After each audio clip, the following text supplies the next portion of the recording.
ಅಯೋಧ್ಯೆಯಿಂದ ನಾವು ರಾಮಲಲ್ಲನ ದರ್ಶನ ಎಲ್ಲ ಆಗಿ ಮುಂದುವರೆದು ಕಾಶಿ ಹಾಗೂ ಪ್ರಯಾಗಕ್ಕೆ ಬಂದು ಅಲ್ಲಿಂದ ನಾವು ಮುಂದುವರಿಸುವ ನಮ್ಮ ಒಂದು ಯೋಜನೆ ಇತ್ತು. ನಮಗೆ ನಿಜವಾಗಿ ಅದು ನಾವು ಯಾವಾಗ ಬರ್ತೇವೆ ಅಂತೇಳಿ ಗೊತ್ತಿಲ್ಲ. ಅಯೋಧ್ಯೆಯಿಂದ ನಾವು ಟ್ರಂಕ್ ಕಾಲ್ ಮಾಡಿ ಪ್ರಯತ್ನ ಮಾಡಿದೆವು. ಆಗ ಟ್ರಂಕ್ ಕಾಲ್ ಮಾಡಬೇಕು, ಬುಕ್ ಮಾಡಿ ಟ್ರಂಕ್ ಕಾಲ್ ಮಾಡಿ ಮನೆಗೆ ತಿಳಿಸ್ಲಿಕ್ಕೆ ನಾವೆಲ್ಲ ಸೇಫ್ ಆಗಿದ್ದೇವೆ ಅಂತ ತಿಳಿಸ್ಲಿಕ್ಕೆ ಪ್ರಯತ್ನ ಮಾಡಿದೆವು, ಆಗಲಿಲ್ಲ. ಮತ್ತು ನಮ್ಮ ಒಂದಿಗೆ ನಮ್ಮ ಹಿರಿಯರೊಬ್ಬರು ಮೋಹನ್ದಾಸ್ ಪೈ ಅಂತೇಳಿ, ಮೋಹನ್ದಾಸ್ ಪೈ ಅಂತೇಳಿ, ಅವರು ಪುಸ್ತಕ ವ್ಯಾಪಾರಿಗಳು, ಅವರು ನಮ್ಮೊಂದಿಗೆ ಇದ್ದರು. ಅವರದೊಂದು ಅಭ್ಯಾಸ ಹೇಳಿದರು, ಟ್ರೈನಲ್ಲಿ ಕೂತ್ಕೊಳ್ಳಿ, ಎಲ್ಲಿ ಕೂತ್ಕೊಳ್ಳಿ, ನಿತ್ಯ ಒಂದು ಕಾರ್ಡ್ ಊರಿಗೆ ಹಾಕೋದು, ಊರಿಗೆ ಬರೆಯೋದು. ಪೋಸ್ಟ್ ಕಾರ್ಡ್, ಅಷ್ಟು ಪೋಸ್ಟ್ ಕಾರ್ಡ್ ಅವ್ರು ಇಟ್ಕೊಂಡಿದ್ರು. ಸಾಧಾರಣ 50-60 ಪೋಸ್ಟ್ ಕಾರ್ಡ್ ಅವ್ರು ಇಟ್ಕೊಂಡಿದ್ರು. ನಿತ್ಯ ಅದರಲ್ಲಿ ಬರೆಯೋದು. ಅವರು ಎಲ್ಲ ಎಕ್ಸ್ಪೀರಿಯನ್ಸ್ ಬರೀತಿದ್ರು. ಅದು ಹಾಗೆ ನಾನು ಮತ್ತೆ ಒಂದು ಪೋಸ್ಟ್ ಕಾರ್ಡ್ ನಾನು ಸಹ ಬರೆದು ಮನೆಗೆ ಹಾಕಿದ್ದೆ. ಆದರೆ ಅದು ಬಂದದ್ದು ನಾನು ಇಲ್ಲಿ ಬಂದ ಮೇಲೆ ಒಂದು 20 ದಿನ ನಂತರ ನನ್ನ ಕೈಗೆ ಸಿಕ್ಕಿತ್ತು. ಹಾಗೆ ಆಗಿದೆ.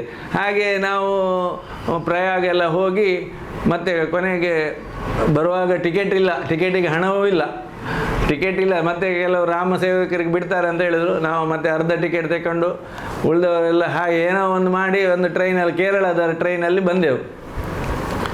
ಕೇರಳದ ಬಂದು ಮಂಗಳೂರಲ್ಲಿ ಇಳಿದು ಮತ್ತು ಉಡುಪಿಗೆ ಬರುವ ಬಸ್ಸಲ್ಲಿ ಬಂದು ಇದಾಯಿತು. ಹಾಗೆ ಇದು 1990ರಲ್ಲಿ ಆಯಿತು. ಹಾಗೆ 1904ರಲ್ಲಿ ನನಗೆ ಮದುವೆ ಆಗಿ ಇವರನ್ನು ನಾವು ದೇವಸ್ಥಾನಕ್ಕೆ, ನಮ್ಮದು ಮದುವೆ ದಿನ ದೇವಸ್ಥಾನಕ್ಕೆ ಹೋಗುವ, ಎಲ್ಲರೂ ಹೋಗುವ ಇದುಂಟು. ಆ ರೀತಿ ನಾವು ಹೋಗುವಾಗ ಅವರು ನಮಗೆ ಎದುರಲ್ಲಿ ಸಿಕ್ಕಿದ್ರು, ಆ ಮೋಹನ್ದಾಸ್ ಪೈ ಅವರು. ಅವರ ಒಂದು ಎಕ್ಸ್ಪೀರಿಯನ್ಸ್ ಒಂದು ಹೇಳಲಿಕ್ಕೆ ಅವರು ನನಗೆ ಅವರ ಪರಿಚಯ ಇಲ್ಲ.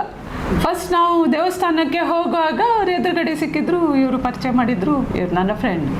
ಆಗ ಫಸ್ಟ್ ಅವ್ರು ಹೇಳಿದ್ದೇನೆಂದರೆ ನಾವಿಬ್ಬರು ಜೈಲಲ್ಲಿ ಇದ್ವಿ ಅಂತ. ನನಗೆ ಎಕ್ದಮ್ ಶಾಕ್ ಆಯಿತು. ಆಗಿನ ಕಾಲದಲ್ಲಿ ಜೈಲಲ್ಲಿದ್ದಾರೆ ಅಂದರೆ ಅದು ಬೇರೆ ಅರ್ಥ ಬರ್ತದೆ. ನನಗೆ ಗೊತ್ತಿಲ್ಲ ಇವರು ಅಯೋಧ್ಯೆಗೆ ಹೋದದ್ದು. ಹಾಗಾಗಿ ನಾನು ಒಂದೊಮ್ಮೆ ಇದು ಮಾಡಿ ಎಲ್ಲರ ಮುಖ ನೋಡಿದೆ. ಮತ್ತು ಇವರು ನನಗೆ ಎಕ್ಸ್ಪ್ಲೇನ್ ಮಾಡಿದರು, ಹಾಗೆ ಅಲ್ಲ ಅದು, ಹೀಗೆ ನಾನು ಅಯೋಧ್ಯೆಗೆ ಹೋದದ್ದು. ಅಲ್ಲಿ ನಾವು ಜೈಲಲ್ಲಿ ಅಂದರೆ ಗದ್ದೆಯಲ್ಲಿ, ಆಲೂಗೆಡ್ಡೆದು ಗದ್ದೆಯಲ್ಲಿ ಎಲ್ಲ ಇದ್ದದ್ದು ಅಂತ ಹೇಳಿದರು. ಹಾಗೆ ಒಂದು ನಮಗೆ ಒಂದು ಹೊಸ ಒಂದು ಎಕ್ಸ್ಪೀರಿಯನ್ಸ್ ಅದು ಒಂದು. ಹಾಗೆ ಒಳ್ಳೆ ನಿಜವಾಗಿ. ಆದರೆ ಅಯೋಧ್ಯೆ ಎಕ್ಸ್ಪೀರಿಯನ್ಸ್ ನಾವು ಜೀವನ ಪರ್ಯಂತ ಒಂದು ಮೆಲುಕು ಹಾಕುವ ಒಂದು ವಿಷಯ.